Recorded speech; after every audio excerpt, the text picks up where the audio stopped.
আজ খুব সহজে আপনাদের মোচার রেসিপি বানিয়ে শেয়ার করব। পুরো ভিডিওটা ভালো করে না দেখলে কিন্তু যারা প্রথমবার বানাচ্ছেন তারা কিন্তু বুঝতে পারবেন না। প্রথমে খোসাগুলো ছাড়িয়ে নিয়ে এভাবে কিন্তু বের করে নেব।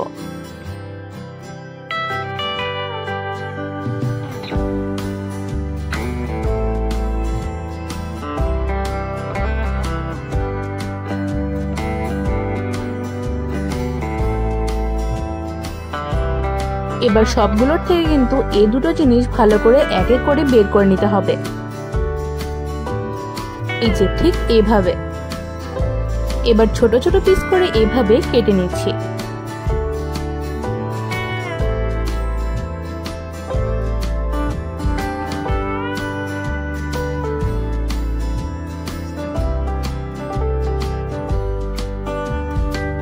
মোচার মধ্যে কিন্তু আঠা ভাব থাকে, তাই সেটা সরানোর জন্য আমরা একটু সেদ্ধ করে নেব। 2 কাপ জল গরম করে নিচ্ছি।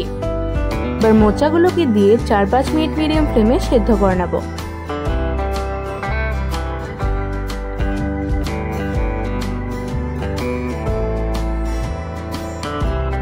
ভালো করে সেদ্ধ আর আঠা ভাবটাও চলে গেছে, এবার তুলে নেব। এবার কড়াইতে 1 টেবিলস্পুন সরষের তেল গরম করে নিচ্ছি। তেল ভালো করে গরম হয়ে এসেছে, দিয়ে দিচ্ছি 2টো এলাচ, শুকনো লঙ্কা আর তেজপাতা দিয়ে হালকা মিডিয়াম ফ্লেমে সটে ফ্রাই করে নেব। তারপর দিচ্ছি 1/2 টিস্পুন পাঁচফোড়ন আর 1 টিস্পুন আদা বাটা। মিডিয়াম ফ্লেমে 1 থেকে 2 মিনিট সটে ফ্রাই করে নেব।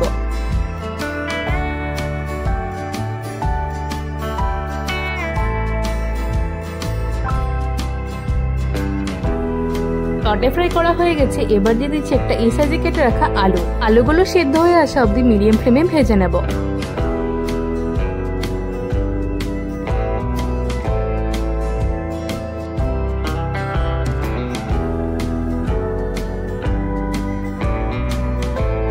আলুগুলো অল্প জলদি সেদ্ধ হওয়ার জন্য দিয়ে দিচ্ছি স্বাদ মতো নুন।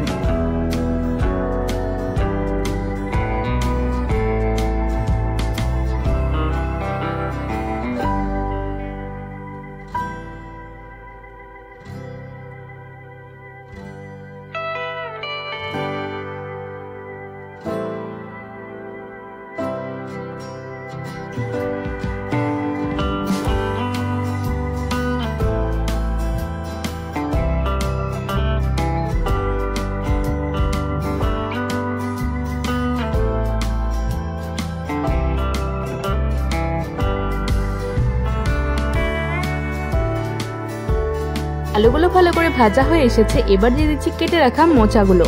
এবার 5-6 মিনিট মিডিয়াম ফ্লেমে কুক করে নিতে হবে। তারপর দিচ্ছি স্বাদ মতো নুন, 1/2 টিস্পুন হলুদ, লঙ্কা গুঁড়ো, ধনে গুঁড়ো আর জিরে গুঁড়ো। এবার মশলাগুলো দিয়ে ভালো করে মিডিয়াম ফ্লেমে কষে নেব।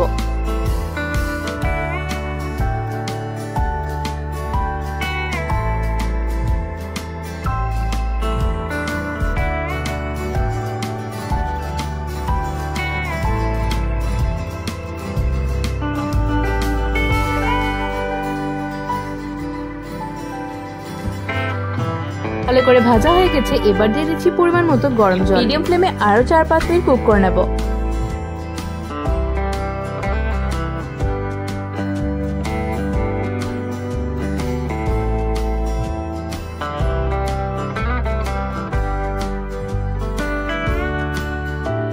অনেকটা প্রায় হয়ে এসেছে, এবার দিয়ে দিচ্ছি চেরা কাঁচা লঙ্কা।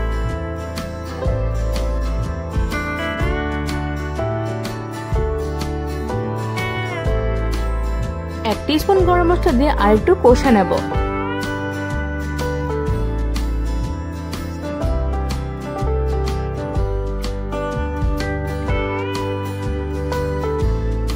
এবার দিচ্ছি 1 টিস্পুন ঘি আর 2-3 মিনিট হাই ফ্লেমে কুক করে নিয়ে নামিয়ে ফেলবো।